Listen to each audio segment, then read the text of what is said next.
Hello, you're with the West Midlands YAAN network, and we're kicking off National Apprenticeship Week 2021 with Building the Future as the theme, and this is our first podcast. So I'm Ruan, I'm the Regional Social Media Manager for the West Midlands Young Ambassador Network, and I'm with Georgia. Would you give us a bit of intro, Georgia? Hi everyone, I'm Georgia. So I'm the social media lead for the network, and I'm also the co-vice chair alongside Nihal. So this is quite a nice one to have both co-vice chairs on. I work in social media marketing, and I'm excited to get on with these podcasts. Bit nervous being my first time ever doing anything like this. I think I'm more nervous than our guests. So it'll be interesting how it goes. Yeah, and with that in mind, we'll introduce our amazing guest. Introduce yourself. Hello everyone, I am Nihal. I am the co-vice chair alongside Georgia, and I am an engineering degree apprentice. So not really used to stuff like this, but I thought we'll give it a go, so why not? That's brilliant. Thank you so much for introducing yourself, Nihal, and tell us where you work with your apprenticeship. So at the moment, I work at JCB in Staffordshire, just around the corner from Alton Towers. And I'm in the second year of my 4-year apprenticeship. How are you finding it so far? I'm finding it absolutely fantastic. It can be busy at times, but no, it's really good. I'm in a division of the company that I really like, which I was chosen to be in, and the people that I work with are really, really good. Genuinely, some of the best engineers in the country. So. That's absolutely brilliant. And what made you get into the apprenticeship route then? What was it that inspired you to firstly want to work for a company like JCB, and secondly, kind of what made you choose the apprenticeship route over potentially going to university to do a degree in engineering, for example? So I'll answer the apprenticeship part of it first.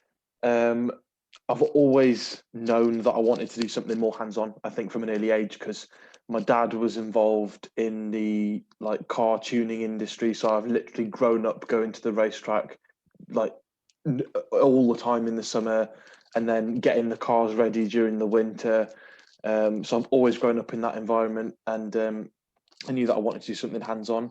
And then through school, I was lucky that I had one teacher who was really supportive. My product design teacher was really supportive of me doing an apprenticeship, but we still had to apply to universities as part of a 6-1 thing.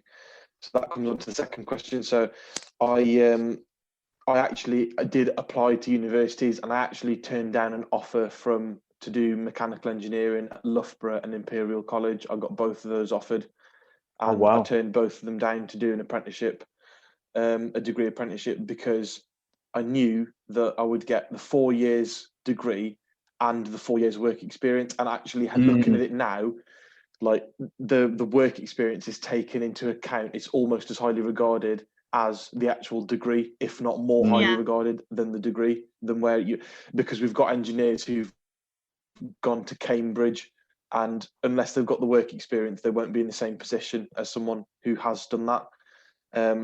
And with regards to why I chose here, so when I applied, I also applied to loads of different companies, because obviously you never put all your eggs in one basket. So I actually applied to Rolls-Royce Aerospace and Airbus. I would have applied to Jaguar Land Rover, but that was 2019 was the year that they made 6,000 people redundant, so they weren't taking anyone on, unfortunately.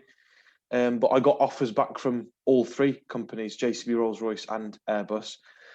And I chose JCB because of the number one, the history of the company. It's a 75-year. It's the largest family-owned company in the UK, in Europe, I think, that's got no shareholders. It's all owned by one family, and also the job stability, because at the end of the day, we're still key workers. We're still in the office. I'm in the office right now, and we're making stuff for the construction industry. So I think it was more, which obviously turned out to actually be a really good decision, given how Rolls-Royce and Airbus have been in the recent climates. So, for example, we've had a company review today, and our order books are full until October, which has actually never happened before. Wow. We've never had order books full 8 months in advance. So really thriving despite the current climate. Yeah, order books are literally what they used to be. And the struggle now is actually getting the number of people to be able to work safely. So we're having to run day shift and night shift, which we didn't used to do.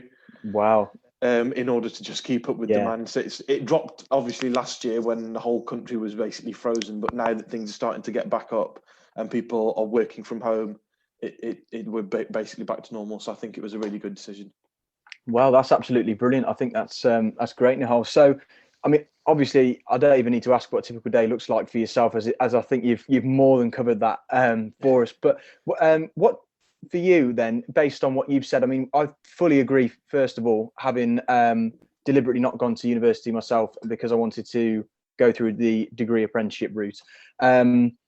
About the experience, what would you say is your advice alongside that idea of getting that experience? What is the kind of main advice you would give to would-be apprentices who are looking to get onto an apprenticeship, who may, or those who may be unsure and weighing up their options as to whether it's kind of university, college, or apprenticeship routes? Well, definitely looking at degree apprenticeships, I would say that obviously in certain instances, it would be more beneficial to do a degree. I think in fields like maths and science and like hardcore sciences like astrophysics and stuff like that, then you'd probably be better off going to uni. But for a more where your field is going to end up being more work related and more work based or office based, like for example, project management or business or engineering, stuff like that, 100% go down an apprenticeship route. I would also say don't limit your options with the company that you're looking at. So I know people who were looking at business apprenticeships and were looking at companies like JP Morgan to go through the finance route and stuff like that. But don't just look at finance companies, because at the end of the day, JCB have well over 10,000 employees worldwide. A lot of people don't even know that we actually offer a business management degree apprenticeship to 18-year-olds. And a lot of people don't know that and didn't know that because they think we're an engineering company. So like big engineering firms will still need logistics people, will still need purchasing people, finance people, project managers. So definitely I would say don't just put blinkers on and look at specifically business-based companies, because other companies still need those people and those skills.